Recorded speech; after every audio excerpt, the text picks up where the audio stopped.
والسلام کو کیا کیا لامکان کی بھی سیر فرمائی اور اپنے دیدار سے بھی نوازا، تو کس لیے کہ اللہ تعالیٰ نے اس سینہ مبارک کو نور اور حکمت سے کھول دیا۔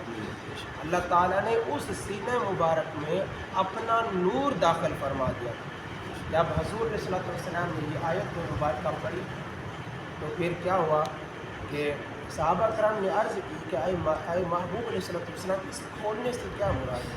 تو حضور فرماتے ہیں کہ کھولنے سے مراد یہ ہے کہ اللہ تعالیٰ مومن کے دل میں نور کو داخل فرما دے۔ صحابہ کرام عرض کرتے ہیں کہ یا رسول اللہ تو پھر اس کی نشانی کیا ہے، اس کی پہچان کیا ہے؟ تو حضور فرماتے ہیں کہ جب دل میں یہ نور داخل ہو جائے تو پھر اللہ تعالیٰ اس بندہ مومن کو دنیا سے نفرت کرنا شروع کر دیتا ہے وہ بندہ، اور اسے آخرت کی ہی فکر رہتی ہے۔ پھر کیا ہوتا ہے، اس دنیا سے نفرت کرتا ہے اور آخرت کی اسے رغبت ہوتی ہے۔ تو اللہ تعالیٰ نے اپنے محبوب علیہ السلام ان تمام خوبیوں سے نوازا۔ اب اس آیت مبارکہ کے آگے چلیں، شروع میں کیا تھا، الم نشرح لک صدرک، اے محبوب کیا ہم نے آپ کے لیے آپ کے سینے کو کشادہ نہ فرما دیا؟ اور اس کا شان نزول کیا تھا کہ حضور نے رب کی بارگاہ میں عرض کی، رب کی بارگاہ میں عرض کی۔ وہ کون سی عرض تھی؟ وہ یہی کہ اے مالک و مولا تو نے حضرت ابراہیم کو نوازا، حضرت موسیٰ کلیم اللہ کو نوازا، حضرت سلیمان حضرت داؤد علیہ السلام کو نوازا۔ تو پھر اب اگلی آیت میں اللہ تعالیٰ نے پہلے یہ ارشاد فرمایا الم نشرح لک صدرک، اے محبوب ہم نے آپ کے لیے آپ کے سینے کو کشادہ نہ فرما دیا۔ پھر آگے دیکھیے ووضعنا عنک وزرک، ٹھیک، سینے کو کشادہ فرمایا اور پھر اس کے بعد ووضعنا عنک وزرک، اے محبوب ہم نے آپ کی عمر سے وہ بوجھ اتار نہ دیا۔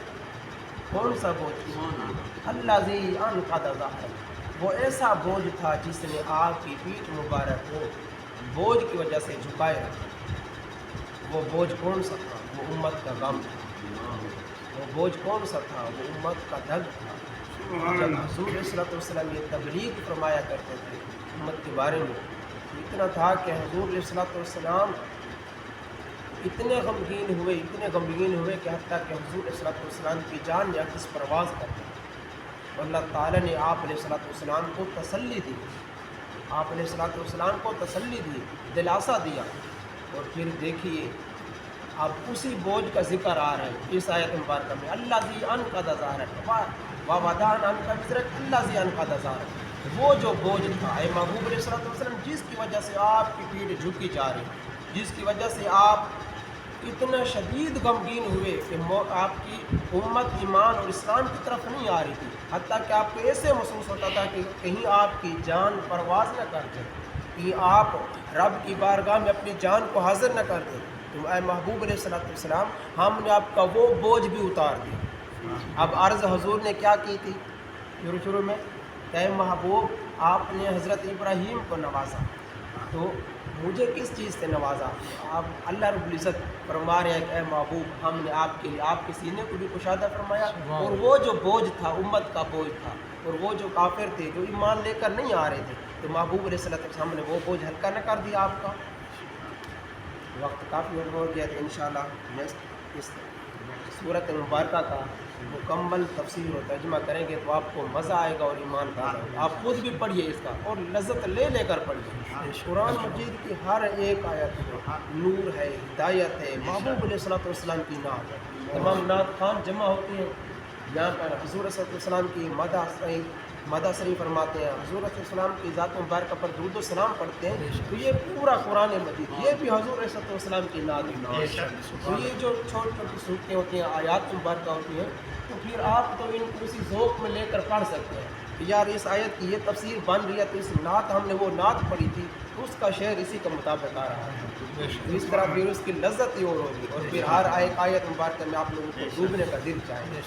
تو اللہ تعالیٰ ہمیں پیارے آقا علیہ السلام کے فرمان اقدس پر عمل کرنے مصطفیٰ جانے رحمت پہ لاکھوں سلام، شمع بد میں ہدایت پہ لاکھوں سلام، شمع بز میں ہدایت پہ لاکھوں سلام زبان جسی کو سب کن کی کنجی کہے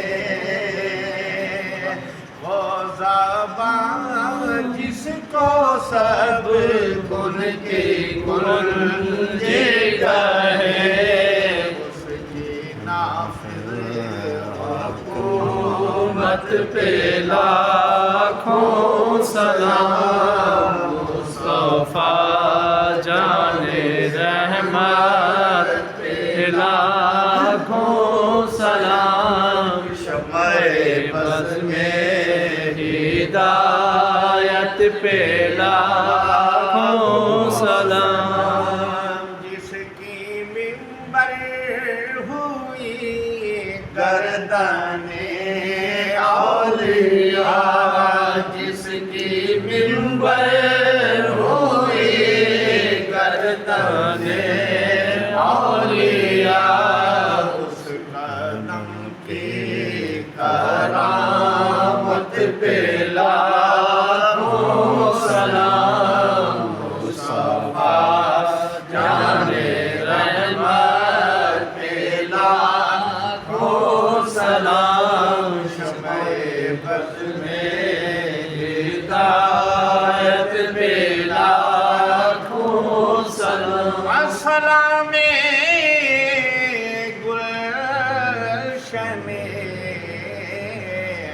وحدت کے پھول